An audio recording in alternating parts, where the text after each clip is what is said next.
Welcome to The Real with Joseph Labman. I am Joseph Labman. Thank you for tuning in to this episode of The Real, taking time out of your day to come watch this episode. I really appreciate that. If you haven't subscribed already, please subscribe for me. I'd really appreciate that as well. That's the best way you can support this channel and help me grow my content and grow this channel to where I'd like it to be. Everybody hit the like button for me on the way in on this video today. That also helps promote this video more in the algorithms, helps grow this channel more as well. Please share this content. I would really appreciate that. My guests would as well. If you would please share this episode with someone you know that maybe is interested in the topic we're talking about today. Please leave a comment below as well. We'd love to hear your guys' feedback. You can interact with myself and the guest on the panel and the live chat as well. Whatever we're talking about, just leave a comment there in the live chat. Pop in and say hello. We'll put it on the screen for you. And yeah, without further ado, let's get to the show. Welcome back to The Real with Joseph Labman. I am Joseph Labman. Hope you guys are having a good Sunday night. Happy Sunday to you guys. Welcome into The Real. If you're new here, please like, subscribe, and share. Like I said, I'd really appreciate that. And yeah, let's get into an interesting show tonight. I'm sure the comment section will be on fire with this one. I can't wait to get into it. I hope you guys are having a good Sunday. But yeah, let's get into this one tonight. I'm not going to hold you guys up. So let's get it popping here. All right, Jason McIntyre of FS1. Make sure my mic's on there. Jason McIntyre of FS1 had some interesting comments to make about Shedeur Sanders over the weekend. I believe it was the end of last week. It was an article I saw today, so I said, why not react to it? Because obviously Shedeur right now is very polar. Well, I don't say polar, but he's a hot name. And I said polarizing one time, and somebody got upset with me about that, which I didn't mean it in a negative way. I'm just saying he's a polarizing guy in terms of he draws a lot of intrigue, and people want to see how he looks because I think a lot of because he's a Sanders. So I'm interested. I hope the guy works here in Cleveland. Obviously, I want him to be the guy for us. So yeah, let's get into this here. So Jason McIntyre, he said, quote, I'll read the quote here for you. As you can see there, despite all the hype for Shedeur, he's the only quarterback on the Browns who wasn't playing with the first team, quote, McIntyre said. The guy's got to, quote, be legendary as his motto. He's throwing really lavish NFL draft parties, and he's fourth on the depth chart, decidedly. So some pretty harsh, I don't say harsh criticism, but pretty bold statement there from McIntyre and Shedeur Sanders. So a lot of what he sees there. So let's break this down here. Number one, talks about despite all the hype for Shedeur. So obviously McIntyre still believes he's overhyped, got a lot of hype. Basically what he's saying there, despite all the hype, he's only Browns quarterback who wasn't playing with the first team. I think that's inaccurate. I believe Shedeur played with the first team, got first team reps the day the media wasn't there. Now, why they didn't show it to the media, that's a lot of people have asked, but I do believe he got first team reps, if I'm not mistaken. I know him and Dylan Gabriel have been off to the side on their own field with the rookies, so not sure that means much or if anything at all. And then he went on to say the guy's got to, quote, be legendary is his motto. One thing I like about Shedeur is his confidence. I have no problem with somebody saying be legendary. He wants to be legendary. What do you want? What should he be? Be a bench warmer? Be a bum? Be a scrub? What's wrong with I don't think there's anything wrong with be legendary. I think it's just a motto. Number one, it's smart marketing by him. He's a Sanders. So if anything, I don't have a problem with it. Smart marketing. And then he goes on to say he's throwing really lavish draft parties. And he's fourth on the depth chart, decidedly. Well, I'm sure it was at his dad's house. I'm sure his dad probably threw a lot of the party. Do I have a problem with the Sanders family throwing a draft party? No. I don't think it's that big of a deal. To me, I don't think it's a big deal. And then it says he's fourth on the depth chart, decidedly. I don't know if he's actually fourth on the depth chart. In my opinion right now, if I had to rank these quarterbacks based off of what we've seen so far this offseason for the reports and stuff, Joe Flacco is number one. Shedeur Sanders is number two. And then there's a battle at number three between Dylan Gabriel and Kenny Pickett. I would probably say Pickett's probably third. Gabriel's probably fourth. Although I do think Pickett will be the odd man out. So that's how I see it right now. But I think from afar, the national media, like McIntyre here. I mean, here he's right. He has a right to his own opinion. No problem with that. I mean, it's his job. That's how he sees it, I guess. But me personally, I think with a lot of these shows on FS1, a lot of these shows they have ghostwriters, right? So basically, a lot of their takes aren't really their full takes. They have ghostwriters that give them their takes, and then they kind of do a good job of presenting those takes and giving some input on it. So that's how I see this. I think this is something that he's probably got some information he read on the internet from somewhere. But I think a lot of these national reporters they don't follow the team every single day like a Zach Jackson or a Jason Lloyd or a Garrett Bush or guys like that in Cleveland, guys who I respect. They have a little more insight and a little more knowledge. Doesn't mean they don't agree with some of what he said. And I don't think some of his criticism is off the wall. I do think he takes some little digs at Shedeur with the Be Legendary stuff in the draft party. But do I think Shedeur really cares? No. I mean, it's Shedeur's still making $4 million on a deal. He still made a bunch of money in college. I'm sure he's living a good life right now. I highly doubt he really cares what Jason McIntyre or really should care what anybody says. I think he's just focused on what he's doing. And I think one thing, though, going back to what he brought up, though, this isn't a knock at McIntyre or anything. Just one of my things with Shedeur that I wish more people in the media would do. It says right here, despite all the hype, right? Talks about the Be Legendary thing, the lavish draft parties. He's fourth on the depth chart. I think I want to judge Shedeur how he's doing post all of that. How is he doing away from after the draft, right after falling? Because I'm sure falling in the draft like that, which I think he was better in a fifth round pick like most people, but I'm sure falling in the draft like that probably not only ignited more of a fire within him, but also it was probably a pretty humbling experience, you know what I mean, to go through that for anybody. So I think now that he's got this mindset since he's been here in Cleveland, he's really just came here. There hasn't been any noise since he's been here in Cleveland. All the noise is just media people, in my opinion, using his name for clout, using his name for, to build their own brands, right? Which I'm not saying that all media people do that. I think you have to react to it because I think people are interested in Shedeur Sanders. I react to Shedeur Sanders and the Browns because I'm a Browns fan, but also Shedeur Sanders is going to be one of the biggest topics all year. But I think a lot of people like to use that name and put a lot of negativity to it. Or sometimes I think people are a little not fair and a little too overhyped with him. I think there's both ways that goes. But I think if you could just be down the middle and call it like you see it and fair and honest, and everybody has their own opinion, not everybody's going to agree with each other. That's okay. That's life.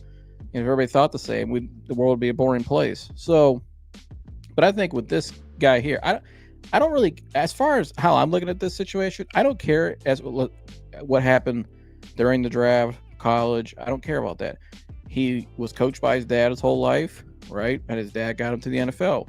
Now he's being coached by Kevin Stefanski and the Browns. He's out on his own.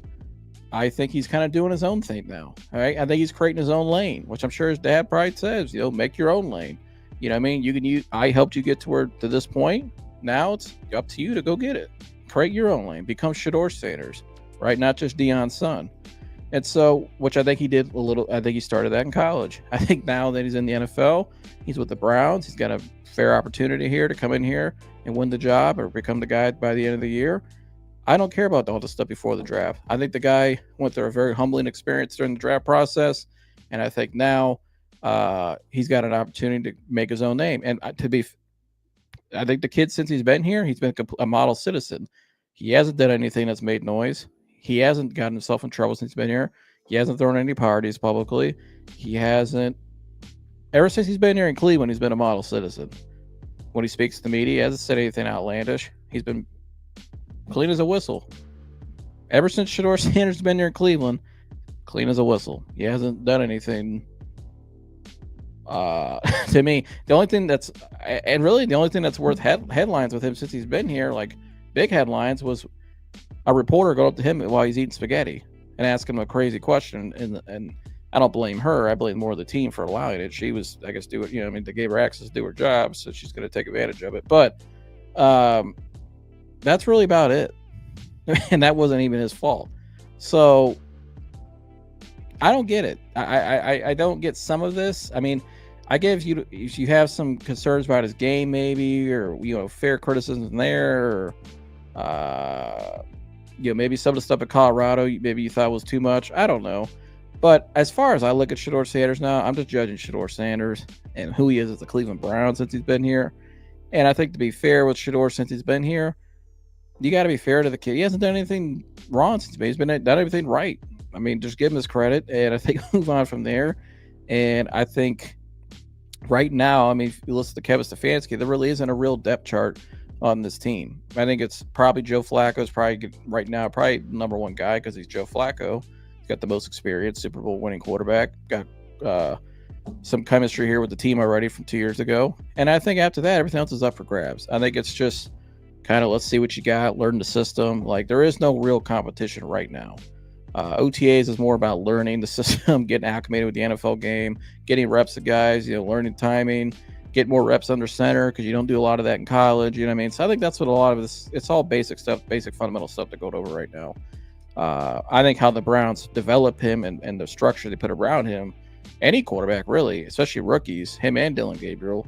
That's how you'll know that's how you'll get the best out of these guys if you help them set them up to succeed. I think a lot of guys fail because they go to bad organizations that don't really put the right structure or support around them and coach it, or they get thrown out to the wolves too early, or they they shatter the guy's confidence, and a lot of guys like that don't recover. We've seen a lot of that here in Cleveland. So I think the Browns are doing so far from what I've seen, I think they're handling it right, and just let them learn in the process. So, but that's how I see it. Let's get some comments here from my panel and stuff. My man Rodney's in the chat. Shout out to Rodney Porter. He said, "Hey fellas, this guy on the thumbnail hates himself. He's such the biggest hater." He said, "The blue shades are the one." Oh, you like the blue shades, Rodney? I had to bust these out today. The blue hat. Shout out to the Rubber Ducks. I went down to the game last night, right here in my hometown, Akron, Ohio. Great time down there at Canal Park, fireworks night. You're in the Akron. I mean, if you don't go to Rubber Ducks game, right, you're missing out. I mean, it's a lot of fun for the price too.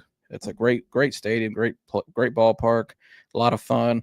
I had some crazy guys sit behind me the whole night yelling stuff, which made me laugh. Had a great time with the fam. So, yeah, go check out the Akron Rubber Ducks. Cool stuff. Let's be totally honest. They last shot at Shedeur because they hate Coach Prime. Yeah, I think there's a lot of that, Rodney. I think there's a lot of people when they look at Shedeur, they don't really see Shedeur. They just see Dion.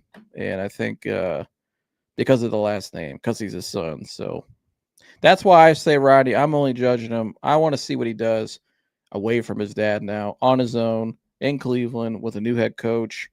And he's kind of, he's his own man now. It's his first time he's been away from his dad his whole career. And so far, since he's been here in Cleveland, he's been great. Right? There's been no problems. The only headlines have been created by other people. So that wasn't him. And then the fake story that was put out there about the Rolls Royce wasn't even true. So, yeah, I agree.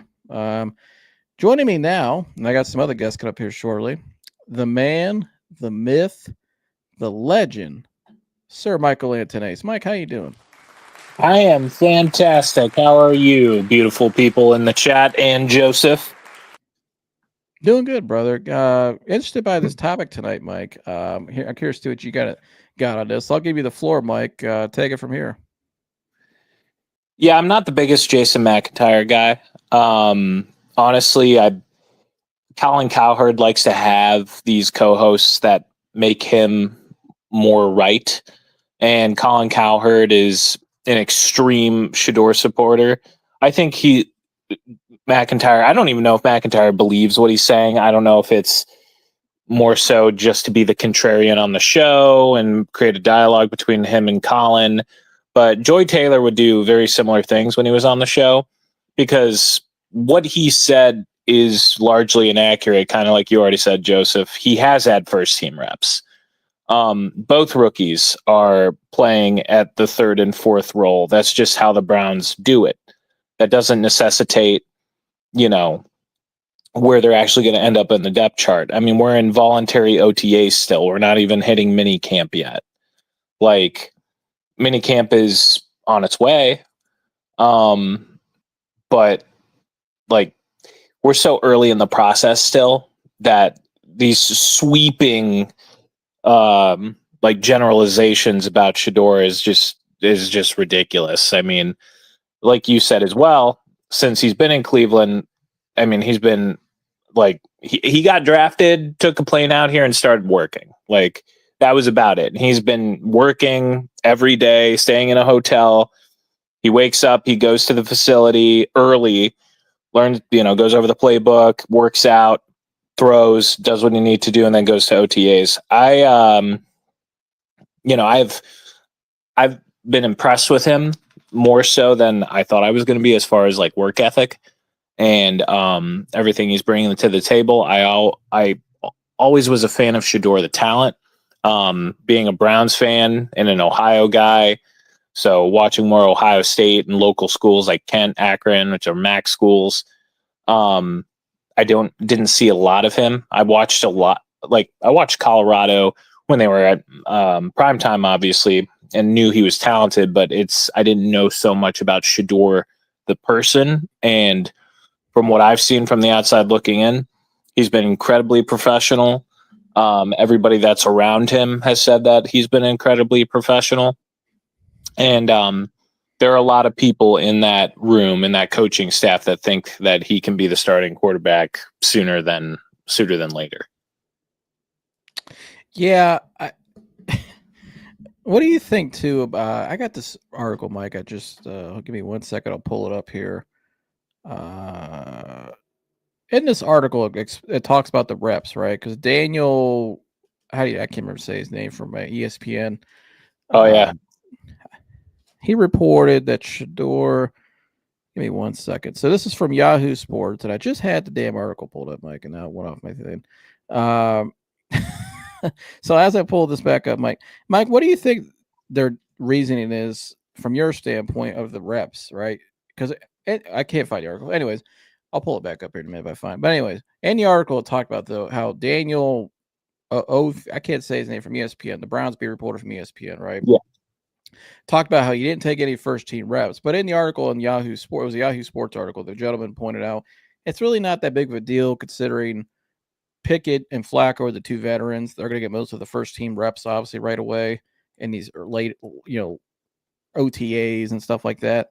And right. Dillon Gabriel was taken was a third round pick, although I don't think that really matters in this case. Mike, I see them both equally. I actually think Shedeur's higher on their board. I think Andrew Berry kind of said that when he said we think he can outperform where he was selected in that one press conference, you remember, after the draft. But what's your thoughts on the reps and all that? Like, is it really that big of a deal? Is it really more just we're just getting these guys acclimated slowly? Like, what do you think about the first team reps and all that stuff between him and Gabriel? I think they're just getting him acclimated. I don't think it's really that big of a deal at this point. I mean, they've stated that here the media can't be there and people can't be there the entire time during this period. And Kevin Stefanski has told reporters, hey, Shedeur's getting first team reps often. You're just not seeing it because you're not here. You're only welcome from a certain time media availability to watch OTAs. So I don't think it's much to do. I think it's much to do about nothing. Now, I will say in the reps that they are getting, Shedeur is looking better. Again, it's OTAs. I'm not trying to make like sweeping finalizations about it, but he has looked the most impressive in the spurts that he has been out there. And I don't think it's a big deal. I think when true minicamp, like mandatory minicamp, rolls around and you see, Myles Garrett out there, you see, the actual soft install of the offense. You're going to see a lot more Shedeur taking first team reps. That's what I'm really excited for. More 11 on 11, seeing the offense run at full-ish speed. I'm excited to see what that looks like. But yeah, I don't think the reps right now matter too much. Yeah, I don't either. I think too, Mike, what do you think of this? Could I say there's actually more of a competition right now between Pickett and Gabriel for the third spot? Because I really believe Shedeur is second on this chart. And every reporter that's been there, it's been Flacco's been number one. I think Shedeur was the second best for most of the practices they saw. Pickett third, Gabriel fourth. Is it Yeah. really just a Gabriel Pickett the battle? Maybe. I mean, I know it sounds crazy. You took Gabriel third with a third round pick. You would think he's going to be on the roster, and I think he will because of that reason. And I think Pickett's going to find himself as the odd man out. But what do you think about that? Maybe why do you think maybe Gabriel maybe has in front of the media got more first team reps with Pickett more than Shedeur? Yeah, I think it's because there is a battle there, and also they're trying to see what Gabriel can actually do in an NFL install. Because the biggest green lights, if you will, or green flags about Gabriel was that he's a smart kid. He can learn to play book quick. He can run a rhythm and timing offense. My thought process has become that I think they took Gabriel at first because it's like, here, if Shedeur doesn't work out, this is a guy that they can fall back on who can be kind of like that safety net that Kevin Stefanski's used to, like a Joe Flacco, because Joe Flacco's 40. I mean, if like you need to go back to like super simple Gary Kubiak style offense or need just a reliable backup to run the offense, you can do a lot worse than Dylan Gabriel. You could do better, but you could do a lot worse. Yeah. And yeah, I think Pickett and Gabriel are battling it out. I mean, Dylan Gabriel doesn't necessarily earn himself a roster spot just by being a third round pick. I mean, he was the 99th overall pick. It's not like he was a high third round pick. He was legit one of the last picks in the third round. So he's not guaranteed a roster spot. I mean, we just went through this with Siaki Ika, who was taken in the 90s. And he didn't make the team and then he was cut. Yep. It's just, it is what it is. Like, they are competing for the job. I think Shedeur will win in the end, getting a higher position. But as far as like quarterback battle for QB3, yeah, absolutely. It's Kenny Pickett and Gabriel. And I will say, I think Gabriel does have the smallest edge against Pickett because he was drafted and they do have contractual control for 4 years. Because worst case scenario in a year, if Shedeur's your guy and you want a veteran backup behind him, you can always put Gabriel on the practice squad. You know what I mean? It's always good to have a guy like that can play scout team and all that good stuff. So, yeah, I don't think it's that big of a deal. I think, but do you? So, quick question here: do you think he's higher on their board than Gabriel based on what you've heard and seen? I think he is. As of right now, yes. I think he's their guy, and he's made throws like that out there on the screen. I don't think Gabriel's made a throw like that. So, No. yeah, I agree. I think he's their guy, and I think Mike, they're actually taking their time with him.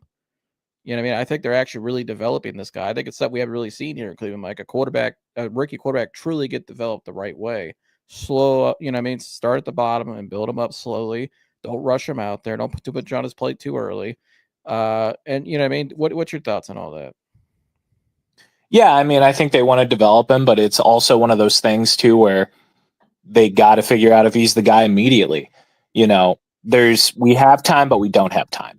Like, he is going to start at some point into the season, not just because, like, I mean, I do think he has the highest ceiling out of any of the quarterbacks on our roster, but I also think they have to do it because, you have to figure out what you have, because next year the Browns do have 2 first-round picks.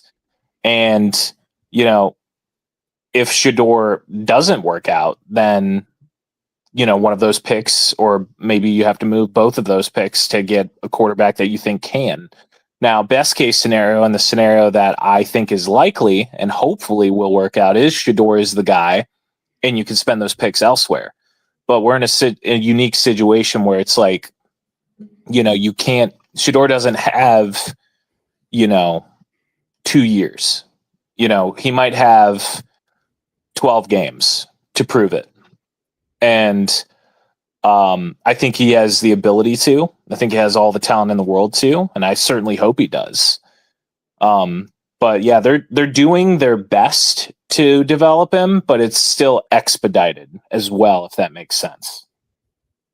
Yeah, I think he's definitely their guy. I think just the connections with the coaching staff, connections with Pat Shermer. and the similarities in the offense, I think he'll have the smoothest transition, probably more than Gabriel, maybe more than Pickett too, into this offense. So I think they're just taking their time with him. I think they're really trying to see what they have in that third option, and I mean, seeing what they got to do there come training camp, because you're not going to roll in the season with 4 quarterbacks. Nope. So that's we what never do. Reporters are saying Shedeur and Flacco are the best quarterbacks. Watch Tony blow his gasket and start cussing. He said, "Sir Michael, salute." Salute to you, Rodney. Shout out to Mystic Man. He said, "Time will tell what happens with Shedeur, but he has never been trash at any level." No, he has not. Tori's back in the house. Good to see you, Tori. He said, "Go Shedeur Sanders." Joining us now, Mike, we got another panelist. Always keeping it real and raw and uncut. Jersey's in the house, Mike. Hello. How are you? I am good. How are you? Fabulous. Fabulous. You're sitting in the darkness.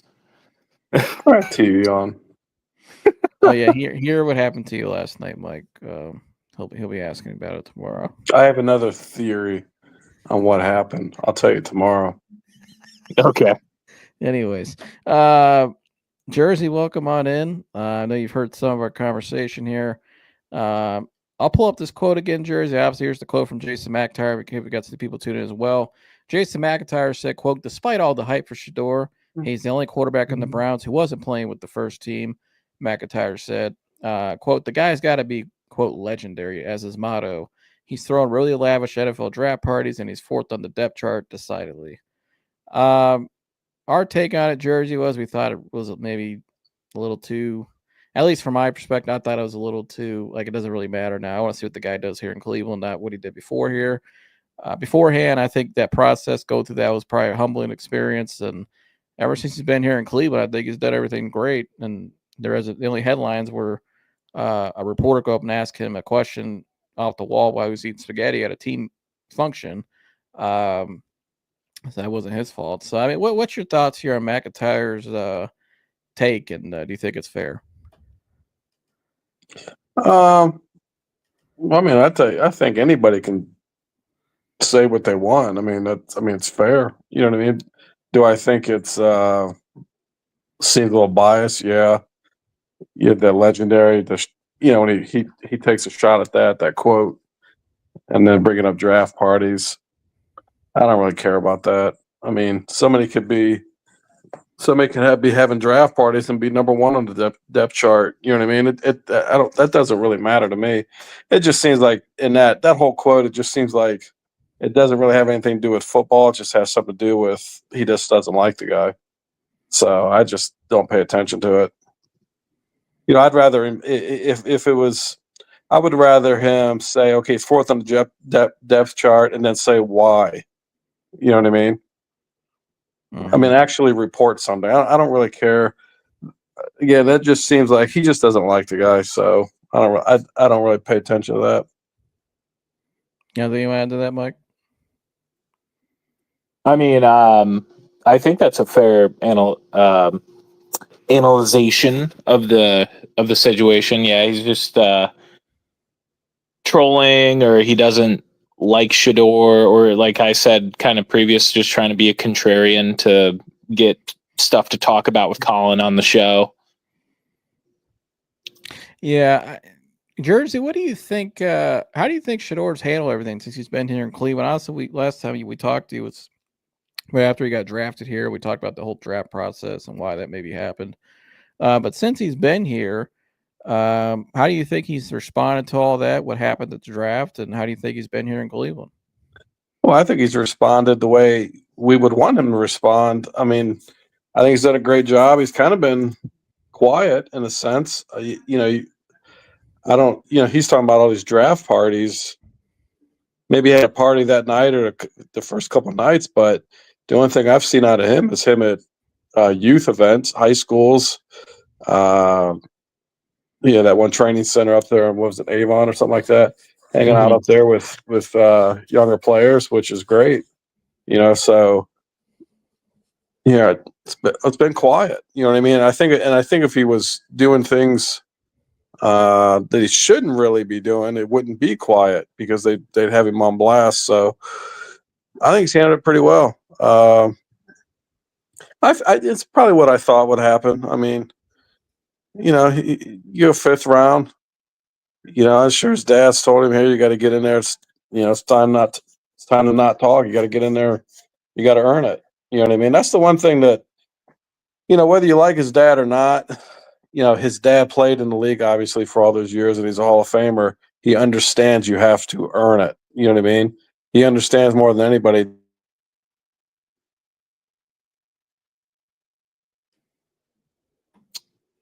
Is that my end, Mike? So no, I think it's him.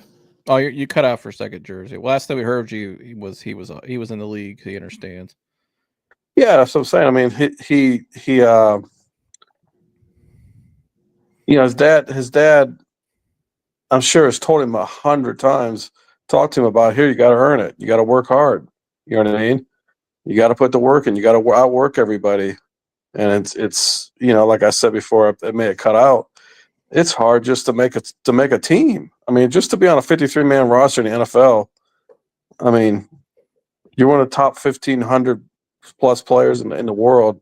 So, and then to be able to continue to make the roster, it takes a lot. It takes a lot of work. It takes a lot of studying. And I'm sure he's been prepared for that for quite a long time. So I've always said that I feel like that's his biggest advantage is who his dad is and other players that he has to mentor him because of his dad. So he's grown up around the NFL. So I don't think it seems so foreign to him. And I'm sure he'd be prepared. I mean, it's all up to him too. The question is, I think if this is what the kid wants to do, if this is what he really wants to do, then he'll be fine. It's all up to him. So, is he going to be one of these legacy kids that actually makes it? Doesn't play 1 or 2 years. It's entirely up to him. He's got every tool at his disposal and then some that other guys don't have. So, let's just hope he does it. You mentioned there about the legacy kids, obviously coming from who has their father was a former player who was a great like Deion Sanders. Do you think he's definitely you've been around obviously longer than Mike and I, you've seen a lot of these guys, the kids' sons and stuff. How do you think he stands out differently more than the others? I think his path, he's had to go, Jackson State. So Jackson State and then Colorado. And we watched him a lot. He played. Is that my end or your end? Nah, I think you cut out again. He'll be back in a second. His life growing up's just been partying and having fun and being spoiled. And I don't know if I necessarily believe that. You know what I mean? I think that, if I'm like, if his dad's like me, he believes in the reward system. I mean, I believe in rewarding hard work. So I don't know. Maybe all the stuff you see his dad do for him, it's his son. You know what I mean? He loves his son and he's rewarding him. But I would think they've probably had to work at their craft. You know what I mean? Yeah. So I mean, I just hope. The biggest question is it what he wants to do? I think so. You know what I mean? Or is he I don't think he's out there just trying to please his dad. You know what I mean? Right. I don't think he feels like he needs to please his dad. I think their relationship is pretty good, it seems. And even if he didn't play football, I don't think their relationship would change. So, I don't know. I think there's a lot of what people perceive or media members put out that goes on in that family might not be the truth. He just seems like you don't hear him out in trouble. He's not a smart ass. He's always smiling. He's respectful. It just seems like a good kid to me. Yeah. I agree. I got to ask you, Jersey, because I'm sure you got a hell of a take on this. What did you think of the whole the thing where the rookies were sitting there at the function, obviously, and media members were there recording them, which I don't know why the media needs to be there for that, but okay. But obviously, Mary Kay Cabot went up to him and asked him a question.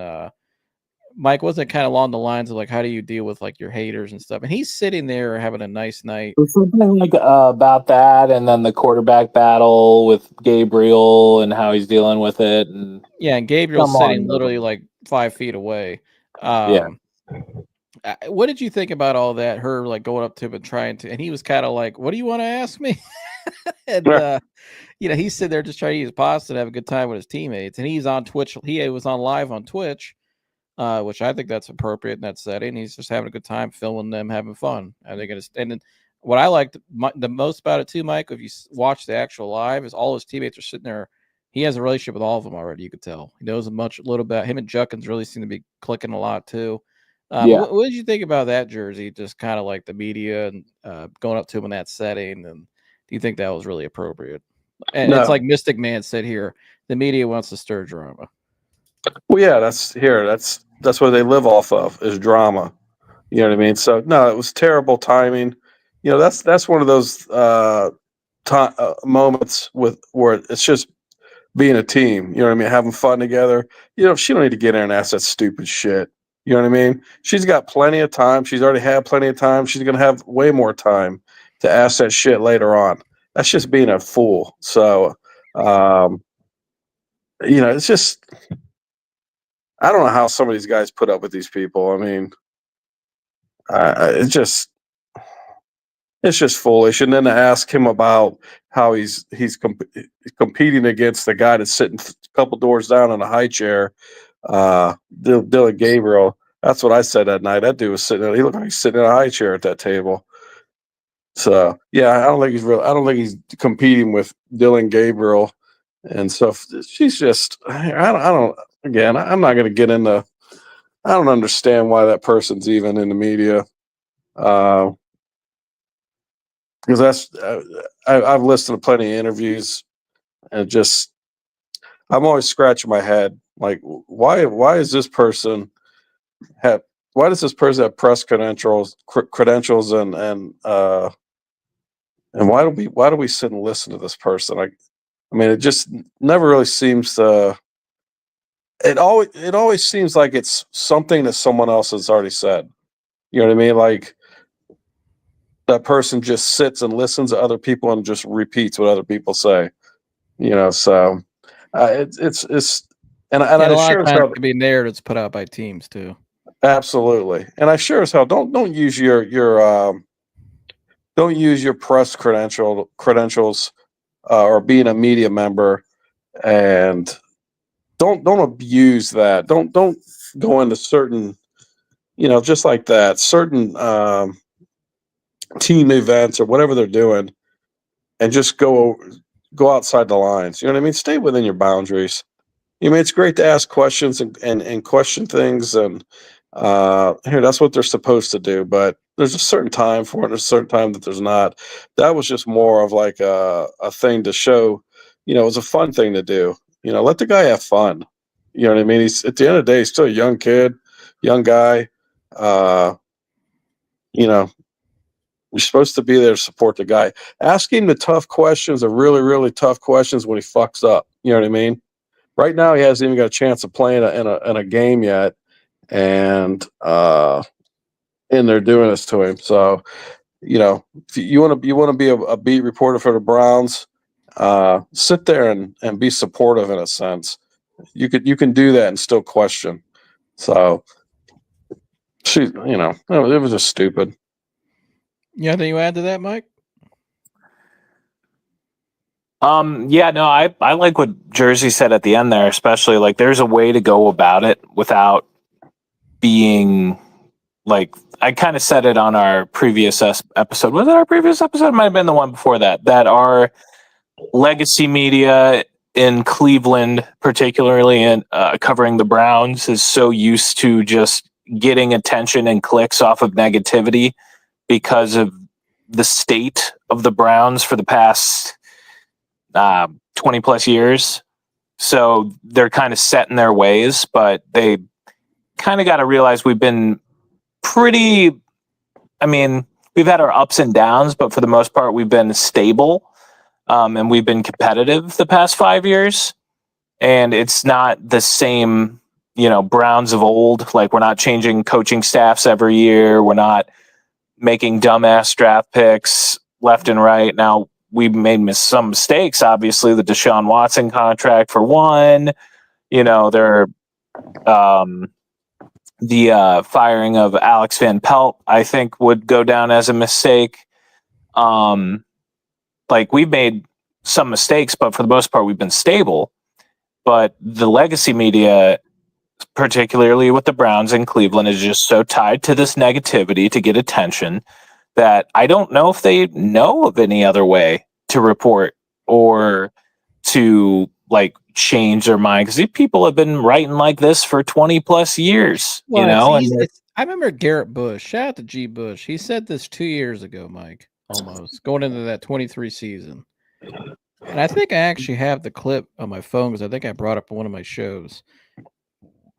Excuse me. That liquid death's kicking in, Mike. Anyways, shout out to Liquid Death. Good carbonation. You guys will sponsor us, please. Please.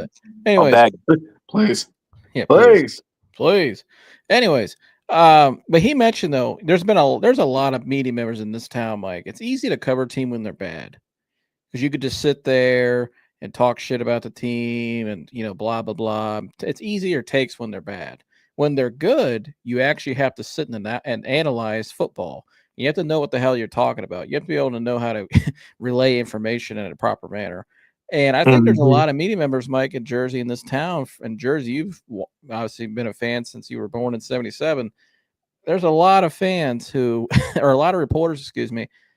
It's been a lot of bad since then, and it's really easy to cover the game when they're bad. When they're good, you have to actually know what you're talking about. You have to actually be able to draw real headlines and real interest. You know what I mean? And you have to be creative in a way. So I don't know. What do you guys think about that? You kind of hit on it, Mike. I mean, Jersey, what do you think? I think go ahead. Well, here's the problem: is I think with a lot of these ones that we're stuck with, they don't know a gosh darn thing about football, so they can't ask football relevant questions. Isn't that what we all want to hear? Is football relevant questions? You know what I mean? We're following these guys because we love football. I don't really give a fuck about what they got going on outside. I don't really care. I don't follow them for that. I follow them because I love football. So ask football relevant questions. You would never hear, all three of these guys I'm going to name were, in my opinion, great Cleveland sports, and they've all passed, sadly. But obviously Jim Donovan, he never asked something so stupid.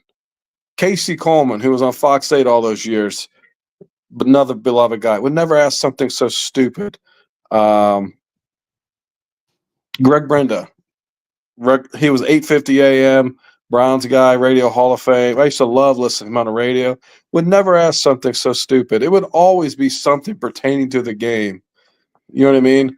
Or the upcoming game. So these people, some of these ones we get that we're left with, including the one we spoke about earlier, I really don't think they understand. They don't know shit about the game. You know what I mean? So they don't really know what to ask. I love listening to a reporter, whether it's Cleveland Browns or some other team we're watching. We always watch post-game interviews. And it's just a breath of fresh air to hear a reporter. When a reporter actually understands the game. You know what I mean? Or has at least some understanding of the way the sport is played, because by the questions they ask. You know what I mean? And so, or if they don't understand, they ask the question in a way where the player can explain it. Correct. Right. I mean, there's a way to get along with all these players. Do you know what I mean? Here, if I was a reporter, I guarantee you, I'd get along with these dudes, and I'd ask them tough questions about the game. You know what I mean? And I think they'd respect it. You know what I mean? So I don't know. It's just I just think you got a lot of these people, like I said, that are in that position that really shouldn't be in that position. Yeah, I think too. That's why there's certain people I like to watch in local media. Like Garrett Bush is one I use as an example because Garrett played in college. I think he's I just like the way I think he's just 100% honest, and he does it his way. He does his own style. Right. He always has been. Dustin Fox, another one. And people, I may not agree with their takes all the time, but I think it comes from a real place. Dustin played the game, understands the locker rooms well. They got Tyvus Powell up there in that UCSS show too. I think he understands the game, and even if you don't agree with their takes, I think it comes from a valid viewpoint. They played. Oh, yeah. It's not Yeah. harsh. It's not personal or anything. Yeah, it's not. These guys, when you sit and watch those guys, their takes are different than everybody else's. You know what I mean? And there's a certain level of respect that they always respect the player, no matter how good the player is, or if the guy's if he's the 53rd man on the roster, or he's sitting on the end of the bench on an NBA team, they still respect the player. You know what I mean? So I don't like these media people that go outside of the game and just start asking these guys personal shit, or they're just pundits, and they start taking jabs at their they're like everything you hear on ESPN. You know what I mean? The old Stephen A. Smith type shit. You know what I mean? Just a gosh darn pundit that's made a career out of acting angry and insulting people. You know what I mean? I mean, it's an absolute abomination that this guy just is on TV and makes the money he makes. It just shows you how fucked up our society is. Well, now he's running for president. Yeah. Is that real? I mean, it's just knows nothing. Couldn't do a legit. You know what I mean? He's not a journalist, and he could not sit and do an hour-long interview with a player. He just couldn't. I think he could interview him, but I get some of the theatrical stuff. I get all. Let me ask you this: you think Stephen A. Smith could have interviewed somebody like Kobe Bryant? Well, he did. Yeah. Oh, he did? Yeah. No, I think he can interview players. He's done that. But I get what you're saying more. I don't think it's more the interview. I think he can do that stuff fine. It's just the give an analysis.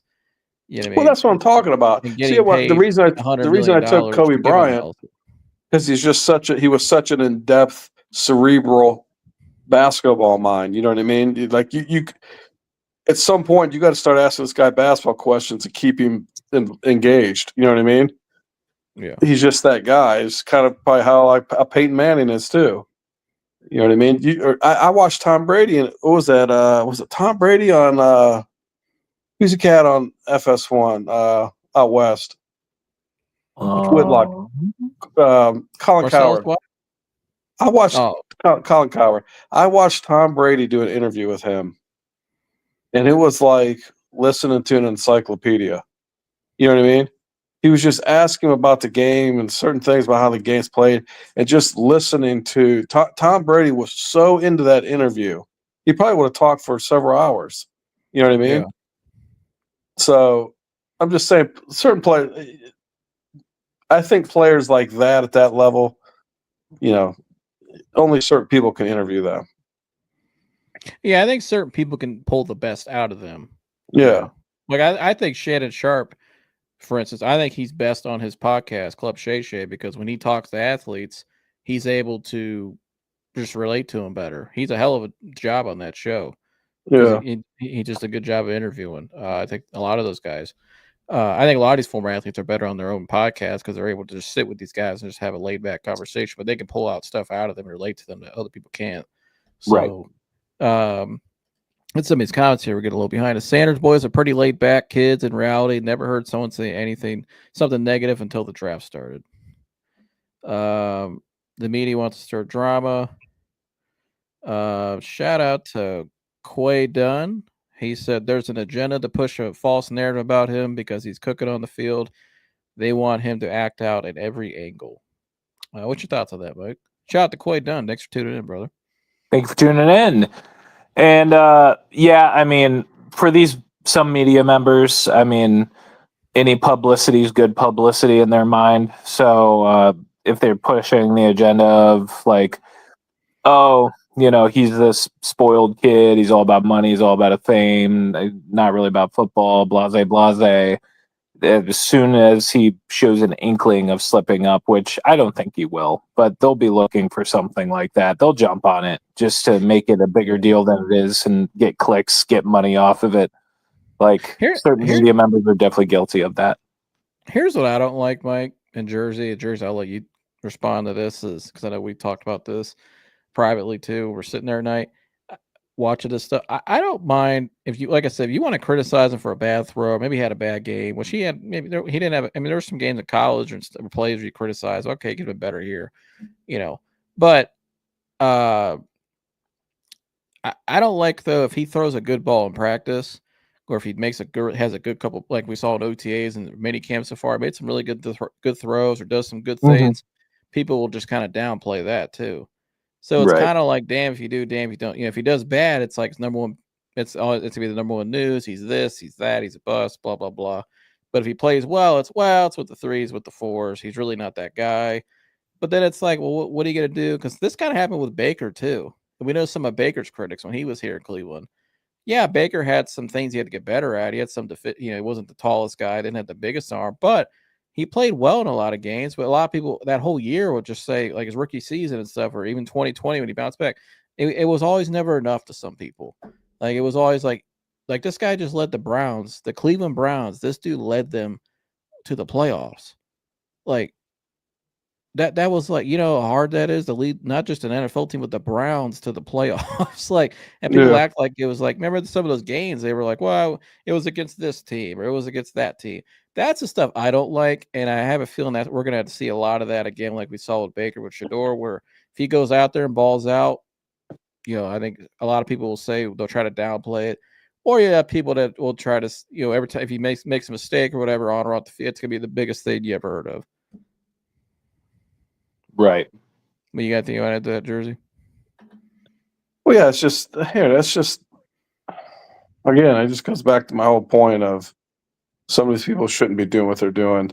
Why can't you? Part of being I would think a good reporter or a good journalist is you got to be fair. You know what I mean? That's what it's all about. Fairness. You know what I mean? Fairness. And that's all people want. And criticize when necessary. That's all people want, no matter what it is. In any debate or no matter sports, politics, whatever, people just want fairness when something's being reported on. So I would just shut somebody off like that. When to sit there and say, okay, yeah, he made all of his throws, but he's playing,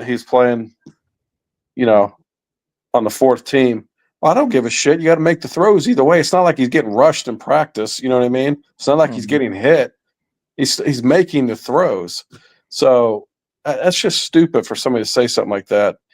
And it's just just people pushing narratives.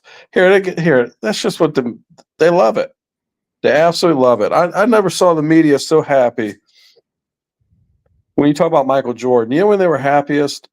When he was getting caught up in all the gambling and photos were coming out of him sitting in places he was playing poker and showed him looked like he was just half asleep at a table at 5 a.m. still playing. The Ahmad Rashad interview with the sunglasses on. Yeah, and then when his dad, that happened to his dad, I mean the media they loved it.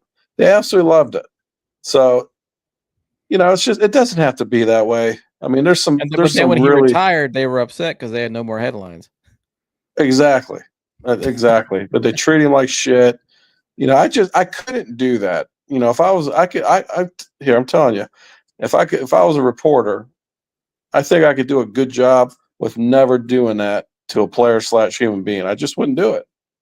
You know what I mean? So I'd hold them accountable for the game, but not their personal life. I just wouldn't do that shit. It's just It's sad but again, that's what people in society love as a whole. You know what I mean? Well, and not only that, look at some of the HR files stuff being leaked out of FS1 now.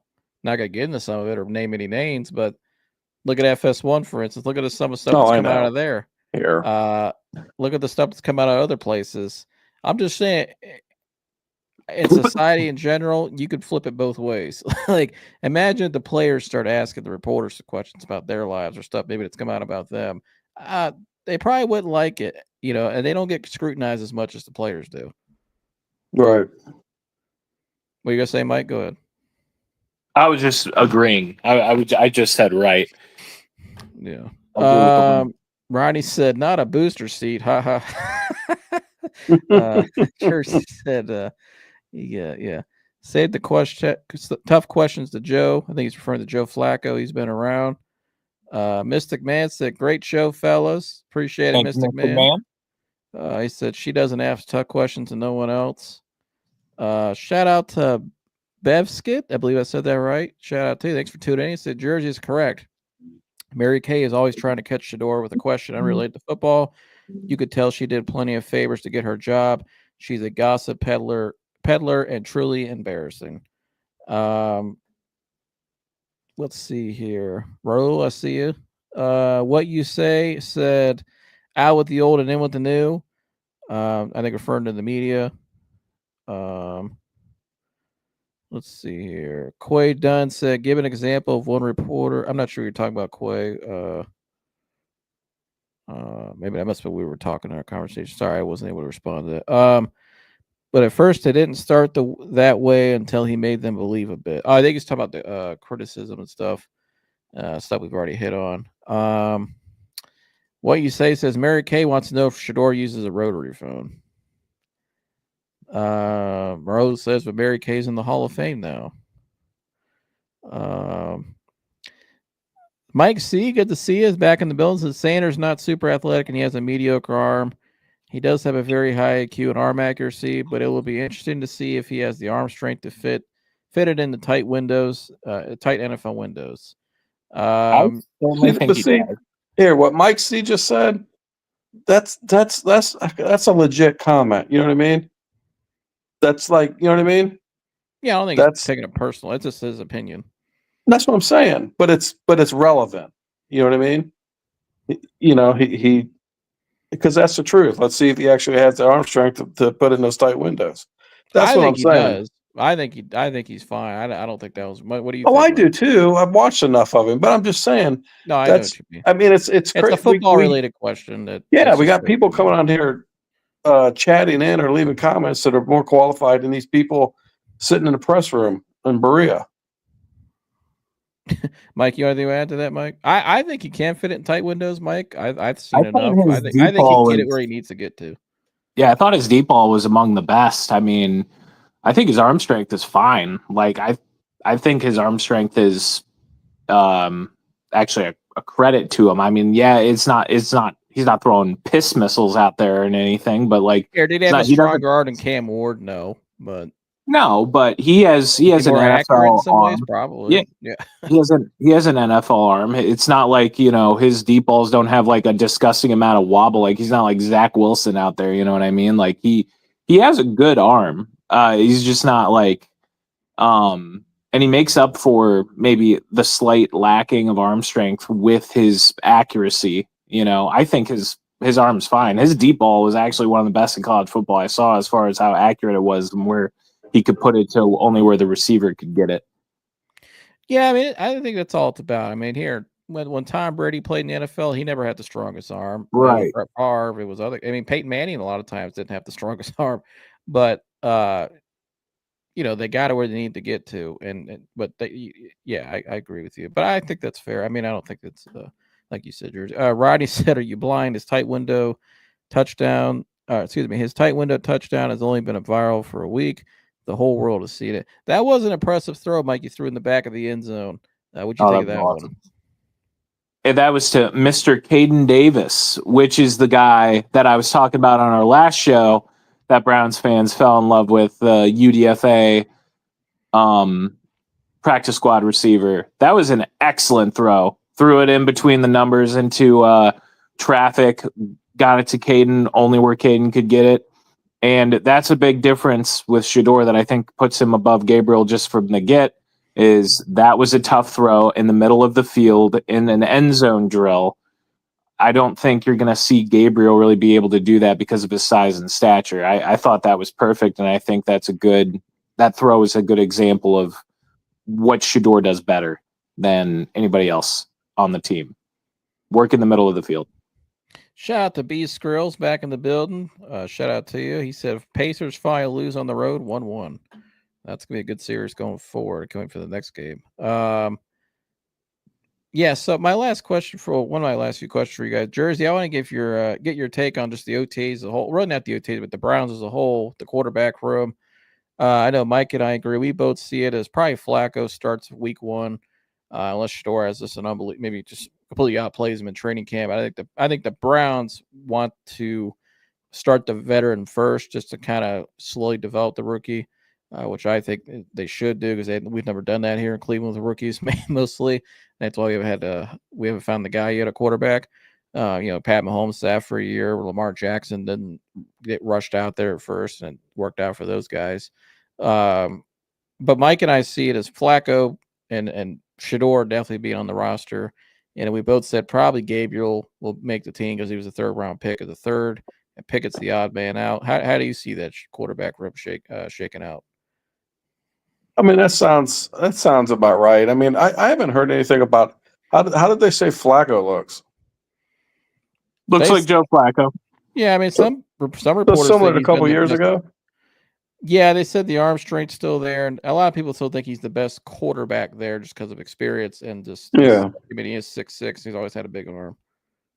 Well, yeah, okay, well, yeah, that makes sense. And then the other thing with Gabriel, and I've said this a couple times, it gives him an athletic, the way Stefanski likes to run offense and run these gadget plays, and I think that's where you need somebody like Gabriel. You need the legs. You know what I mean? Mm. He's small, shifty. So I think maybe that's one of the reasons they may have took him. Looking down the road at what they envision for their offense. So I just think in his offense, there needs to be a guy like that. And there always has been a guy like that. So I think Gabriel probably makes the team just based on that. And then Pickett's the guy that's out. So, and yeah, I agree with it's very likely Flacco's the starter. I mean, because I don't think it's very likely that Shedeur at this point outperforms him in practice. You know what I mean? Mm-hmm. When do you think Shedeur will take over the season? Well, if that's the way it goes, if he is not ready by week 1, I would say he would be ready probably. I would say probably week 6, week 7. Yeah. Well, that's what I said. I think he gets in there week 6. Somewhere in that area. I mean, that's a lot of time. You know what I mean? That's a lot of practice. Yeah, to get him acclimated, get him comfortable. Yeah. So how do you think the Browns have now but I will say this though. Now Flacco's, if the Browns are freaking 5-1, or you know what I mean? If they're doing really well, then you can't pull Flacco. You know what I mean? You don't fix it if it's not broken. Yeah, I think too, but I mean, how do you see this season playing out too? I mean, how do you view, I think the receiver room right now outside of Jerry Jeudy's still a little weak. I think they still need to get some guys there. The O-line's obviously got to bounce back this year. Got to establish the run game again. I think obviously to help out your quarterbacks and stuff. I mean, there's a lot of stuff in this roster that's up for questions. Obviously, the secondary last year didn't look good. JOK's out now. How do you kind of see this team right now, and what do you think they'll be by a week 6 if you had this bet? Well, I think they'll certainly be better than they were last year. But there's so many new variables, the tailbacks. I mean, both of them are good tailbacks, but they haven't played NFL football yet. So the cat they drafted, a linebacker, there's still a lot of, the quarterback situation. It's hard to say. You just, is it another one of those seasons where what happened with Flacco when he was here, where it's just like, gosh darn video game. You know what I mean? Linsanity run. Yeah, it was just, is it? I remember Dan said to me, it was like, I remember one of those games, I think it was that Monday night game, whoever they just destroyed in that Monday night game. Was it the Jets? Thursday night against the Jets. Yeah. I remember Dan texted me and he said, I think Stefanski and Flacco have a cheat code. You know what I mean? It was just like, it just seemed like it wasn't even real. You know what I mean? The chemistry they had found and what they were doing. So I'll never forget him that because it was it was like a video game. It was just like it seemed too easy for them. So you don't know. I mean that could happen. I don't know. I think it's too hard to tell. Would I bet money on the fact they'd make the playoffs? No, I wouldn't say that now. Just coming out of last season and all these unknowns, so but who the hell knows? I thought this was interesting as well. I actually didn't really look into this a whole lot as I'm sitting here. Going back to our conversation earlier, as I'm pulling this up real quick, guys, you guys each give it a take and answer this. What do you think they need to see from Shedeur to know? Because next year they have 2 first-round picks. How much do you think they need to see from him this season? Like stats wise? I would say just in terms of how many games you think. I mean, like, what do you think they need to see if they want to keep? If they think to find out if this is the guy moving forward, we don't need to use our 2 first-round picks next year on quarterback. Right. So if some reporters say they're taking a quarterback next year either way, but some people, I don't know. Let's say he starts. Oh, we'll go with week 6. Like he starts the week 6 game and finishes the season, so he plays 11 games. In 11 games, if he gets close to 3,000 yards, and has, I'd say, like 18 to 20 touchdowns with like 8 to 10 picks, I'd say you roll with Shedeur. I feel like that's a good stat line where it's like, okay, we got something here. Let's give him the full season. I feel like that's fair. Like if he's like 2,900 yards, 18 touchdowns, 9 picks, like, yeah, starting 11 games, I think you go with that. That would be enough for me to say that's the guy. Jersey? By how the locker room feels. That's what I would base it on. That's your telltale sign. What's the temperament? How does the locker room feel about this guy? And do they see this guy as their leader? You know what I mean? Is this the guy that they want to roll with? And that's what I would go with. Because if he's shit in the bed, I mean, he's not gonna have a locker room either way. So, but let's just say, Flacco doesn't do too bad first 5-6 games, but then they bring Sanders in, finish the season, and let's just say their numbers were somewhat similar or close. Shedeur maybe trailing a little bit, and I'm talking about averages. Shedeur will play more games then. But you got to default to the players in the locker room. What do they? You know what I mean? Because that's the leader on the field. That's the guy, and it sounds like he already has the guys. You know what I mean? I remember. What was it? Was that Baker's rookie year? That Monday night game, they brought him in like second quarter against the Jets. That Thursday night game, Tyrod Taylor got hurt and he had to come in. Oh my gosh, it was like you could just tell. I mean, like it was like electricity in the offense. I mean, it just changed the entire dynamic. You could just by the way the other players were playing. So, that's what I would default to because I don't care if he's got, if he's got a bunch of stats racked up, but the players don't believe in him or don't really like him, then that's not the guy I'm putting out there because it's never going to work then. Yeah, I think the locker room's the point. I agree with that. I think he's actually, like Rodney says, Shedeur has quietly taken over the locker room totally, and I agree with that. You can just see by the way the guys have responded to him, how they supported him even the night when he was drafted here. He's definitely getting buy-in in that locker room. The way he's interacting with Flacco and the mic'd up. I think he's definitely getting buy-in in that locker. I think if they can emulate 2018 all over again, like they would Baker, where like you said, this guy comes in and there's just a different feel with him. Like the guys are just not. I don't think it'll be the same with Terod. I think the guys respect Flacco. You know what I mean? Yeah. I think they like everybody loves Joe Flacco because what he's done for the city here just in a short time, and just he's a very likable guy, professional, been a great player his whole career. So. But I think if Shedeur gives them that extra boost, that juice that they've been looking for. I mean, Mike, you go back to the draft process. Remember when they were talking about taking Travis Hunter too? Jerry Jeudy was on a podcast saying, "Well, we need a quarterback." Like, like these guys are looking. The whole team is in agreement. They need to, and Myles Garrett said it. They need to find the guy. You know what I mean? And if he's the guy for them, Mike, and Jersey, I think, and like you said, Jersey, if the team buys into him and that the team plays differently and they feel like they can move forward with him.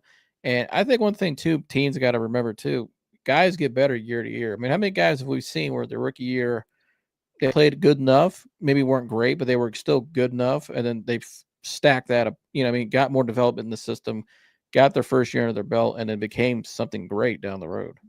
Right. Well, here's the thing, and I've said this 100 times on this show. Rookie quarterbacks, you know, it's like that first season. It either makes them or it breaks them. You know, I mean, their confidence either is still there or it gets shattered. It's not going to happen with him. You know what I mean? It's And I not know going to. you agree with me. I think that's his best attribute is his confidence. It is, and it's never gonna waver. That kid's confidence is never gonna waver. Yeah, he might have he might have a down moment, but if you look at a whole season, it's not gonna happen. That's where he had the biggest advantage over any other quarterback, probably any other player in the league or any other rookie coming in. He just has supreme confidence, and he's been prepared for this his entire life. He's been around it. He's no stranger to the NFL. You know what I mean? Mm-hmm. He's always been around Hall of Famers and big time players. So, that's just, I think that makes a difference, I believe. And it'd be like if you decided to come into where I'm at, you'd probably have a pretty big advantage over a guy that's never even stepped foot in one, because you're just familiar with you've been around it your whole life. You know what I mean? Guys, and you'd be able to adjust into it easier, and you'd have people you could call and get advice from. So he just has a big advantage there, and I just think that's where you take like a guy like Tim Couch. I mean, my gosh, the guy was so talented, but his just confidence was taken from him. We've seen it over and over and over. Every one of these guys, for the most part, to get drafted to play quarterback in the NFL, have a chance to play quarterback in the NFL for a long time. It's just can their head take it? Are they in the right spot too? Yeah, are they in the right? Because usually, if they're not in the right spot, their confidence gets shattered. Everybody said Sam Darnold was this bust. You know what I mean? He wasn't good. But he was drafted to the Jets. Then they went to the Panthers. You know what I mean? Then he ended up got his feet wet with the 49ers for a year, and then he got a shot with the Vikings, and now got paid. I think the other thing with him too, and the other word I'm going to use, and it's the same, but it is different. Not just confidence, but he also has courage. You know what I mean? To continue to press forward, and after his path and all of the adversity and all the things said about him, and everybody so many people rooting against him, going all the way back in the 5th round. A lot of guys would have just caved in. I just think when you watch him, you think he got drafted first round. He was a number 1 pick. You know what I mean? He just has. I think not everybody has courage. I think he just has a certain amount of courage that he'll face anything. He'll take on anything. He's not afraid of anything. You know what I mean? Even if he is afraid, he'll still do it. So he just strikes me as that kind of guy. And most guys aren't like that, because a lot of times when they get scared, they turn and go the other way. So he just strikes me the kind of guy that he just presses forward. Indeed. Yeah. Let's see here. Chubb going to the Texans. I could see that deal getting done. Unfortunately, yeah, he is going to the Texans. Shout out to Nick Chubb. I wish him the best there in Houston. Legend here in Absolutely. Cleveland forever, and we'll always love Nick Chubb and support Nick Chubb. And, Isn't that crazy? You guys got anything you want to add real quick on that? Yeah, he had a great career. I mean, I hope he can bounce back. It sucks that it's happening, but I know why the Browns did it. Like, I get it, but I still wish he could have retired a Brown. I mean, he wasn't going to get, even if they would have re-signed him, he wasn't going to get the carries he would want here anymore. So it just doesn't even seem right. You know, that's a guy that. Yeah, he's a player that's not going to look right in another uniform. Yeah, it just don't even seem right. You know, it's I don't know. I mean, here he had that horrific injury in college. He's had 2 at the Browns. I mean, I would have loved to see him finish his career like Mike said, but you only got so many rosters, and you know what I mean. And Chubb, yeah, I think Chubb he wasn't going to take what the Browns wanted to give him. So I get it. Yeah, kind of just weird though. Yeah, it is. It's crazy. I remember we drafted him. I didn't see that long ago. Yeah. Rodney said the Browns players watched Shedeur the last 2 years 24/7 on social media. They know his temperament. Right. Yeah. I agree with that, Rodney. I think last thing I'll share right here, fellas. Here's the Joe Flacco thing I want to share. This is via the Pat McAfee show. I actually saw this. I haven't seen this yet. I'm interested in what this is. I think this kind of goes back to what we were talking about earlier. It says Joe Flacco calls out media for clickbait hunting, trying to create narratives. So let's take a listen here. And he gives one of the best answers I've ever heard. You can kind of like use it like because it's a good question to bait somebody into answering, and no matter how they answer it, it kind of makes the guy that's answering it look bad. If I say I don't want to be a mentor, I look bad. If I say I do want to be a mentor, then I look like an idiot that doesn't care about being good and playing football. So it's one of those questions that no matter what I say, you guys can write what you want to write about it. And there's a lot of questions like that. That's why you end up having to try to avoid them. I tend to try to be honest. And I've said I'm not a mentor. I play football.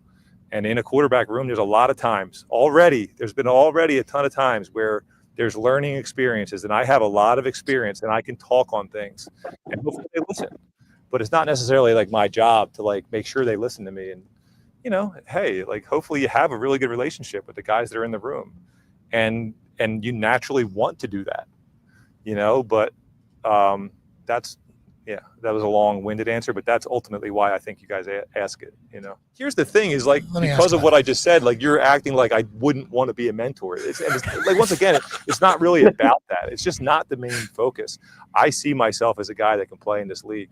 So if your main focus was just like, hey, but I'm going to get you ready, you're just not taking care of business. The best way to be a mentor, honestly, is like show people how you go to work, and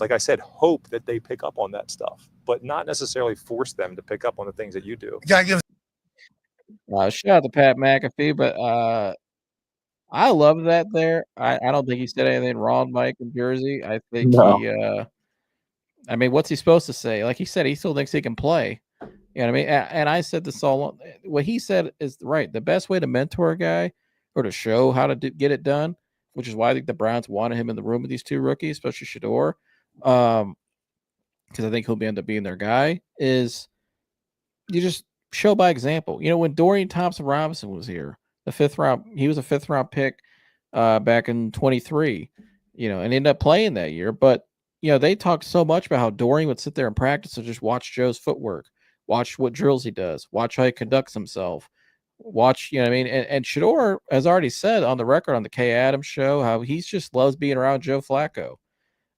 He just loves being around him. He's already learned from him. And I think Shedeur's smart enough to know, hey, this guy's still got a job to do, but I got a job too. But why not just lead by example and watch? Michael Jordan and Kobe Bryant, how do they push their teams to become great? By just having ferocious practices that were harder than the games because they practice harder and they practice harder in practice and then they played in the game. So when the game came and they pushed their teammates, it was easy.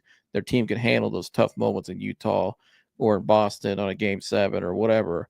Because they're prepared. I think that's what Joe's really saying here. I know what it takes to win a Super Bowl. I know what it takes to be successful in this league. I've done it for many years. And I think what he's saying, if a guy really wants to be great, what Joe's really saying is not being braggadocious, but they know who I am. All I gotta do is just watch me work. I mean, what do you guys think about that? What he said, Mike? Mike, you want to go first? Yeah, I mean, I have no problem with what Flacco said. I think he kind of said it best. I mean, he would know better than anybody. He's been dealing with media questions for. I mean, shit. When did he get into the league? Like 2004, I believe. Oh my goodness, he's been doing it for over 20 years at this point. So, I mean, here he's 40. He's been doing it for forever. He knows how the media is, and it's actually refreshing to hear someone actually talk about it honestly. The clickbaitiness of it. Yeah, and real quick, Jersey, before you go, I got the clip here. Here's Shedeur talking about Joe Flacco. All different characters. It's funny going there and seeing Joe every day. Flacco? Yes. Tell me. It's funny. It's funny seeing him because at first I'm like, wow, I'm really with Joe Flacco right now. Like, we're on the same team. I'll say we.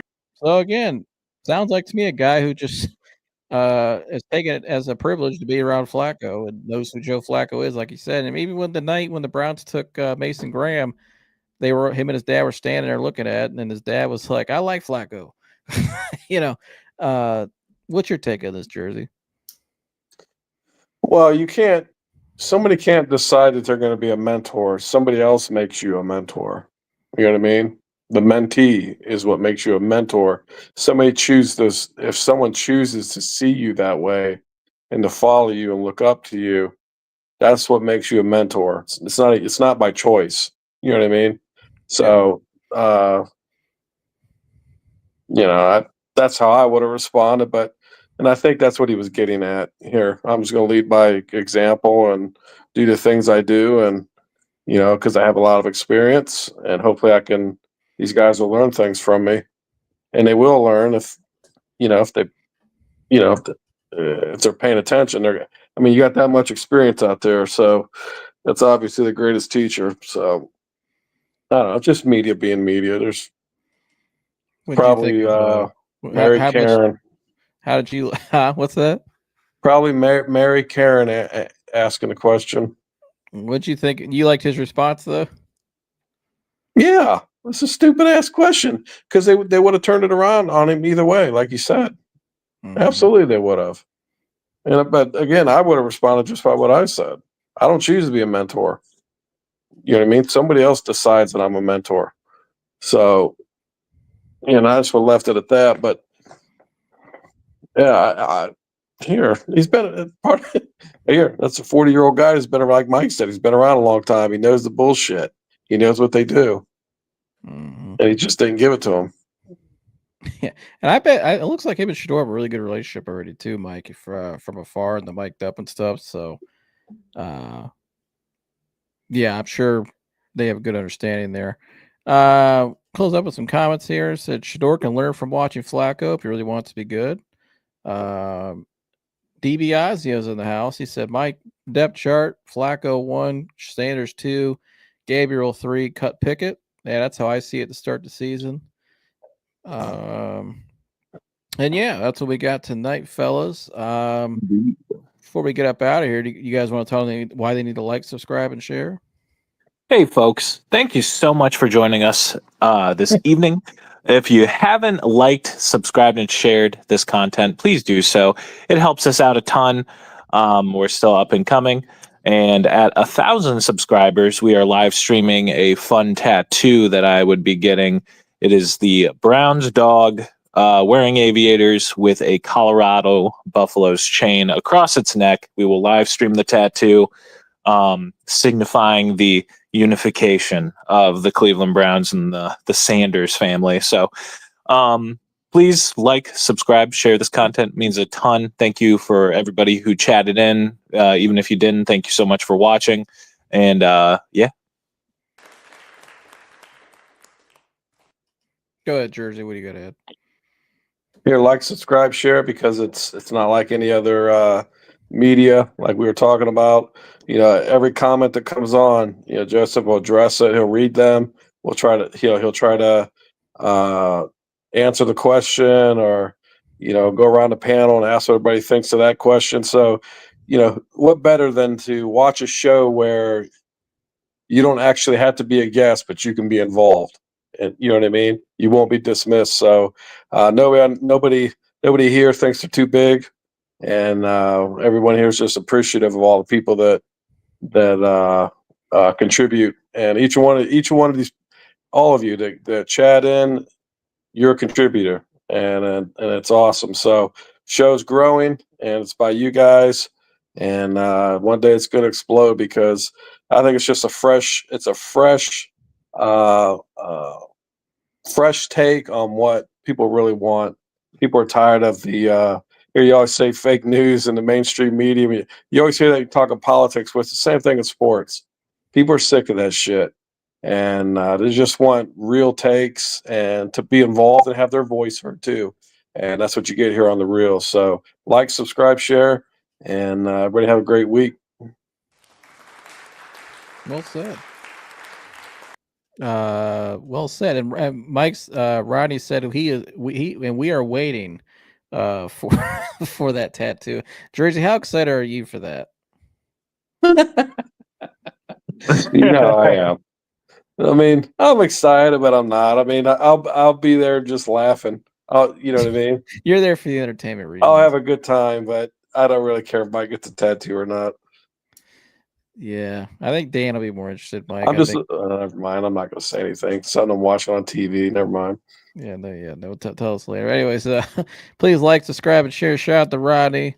Shout out to Beast Girl. Salute, fellas, and love all you guys. And we'll see you guys in the next one. We're out of here. Are you saluting, Mike? Yes, I am. Oh no, you're Upside doing a down handstand. I'm doing a handstand. You can only see it when I'm off camera. Man, one day we'll see it. We're out of here. Gone. Later.